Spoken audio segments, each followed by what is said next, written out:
dan sudah menjadi kewajiban bagi kita semua sebagai seorang muslim untuk terus belajar agama Allah Azza wa Jalla. Karena hati ini seperti tanah yang perlu disirami terus.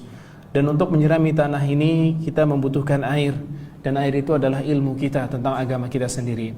Hati akan semakin hidup dan tanah itu akan semakin subur ketika dia sering disirami air. Demikian juga hati kita. Dia akan semakin subur, dia akan semakin sadar, dia akan semakin bermanfaat ketika dia sering disirami dengan air. Dan air itu adalah ilmu kita tentang agama Allah Azza wa Jalla. Dan Nabi kita SAW juga telah menjelaskan kepada kita bahwa kewajiban menuntut ilmu itu kewajiban kita semua sampai mati. Semua muslim punya kewajiban untuk menuntut ilmu. Tidak mengenal dia masih muda atau udah tua, apakah dia sudah bergelar profesor maupun belum bergelar apa-apa, baik dia tukang beca atau seorang dosen sekalipun, semuanya sama di hadapan Allah Azza wa Jalla.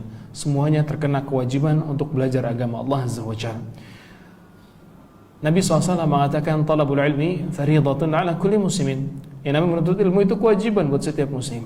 Jadi kita semua wajib untuk terus belajar agama Allah Azza wa Jalla dan jangan bosan. Karena semakin kita paham dengan agama kita, sebenarnya kita akan sadar kalau agama Islam ini memang sempurna gitu. Kebanyakan kaum muslimin Islamnya Islam sifatnya mungkin kita bisa bilang sifatnya keturunan aja. Dia nggak pernah mau mendalami agama Islam yang selama ini dia anut. Dia meyakini Islam itu benar, iya alhamdulillah udah sampai situ, tapi nggak mau mendalami. Andai kata dia mendalami, dia akan sadar ternyata agama yang selama ini dia anut agama yang sempurna, agama yang memang mendatangkan maslahat, agama yang memang memberikan arahan hidup buat dia, sehingga dia bisa bahagia dalam menjalani kehidupan ini. Itu bisa dijamin dalam kita mempelajari agama Allah Azza wa Jalla.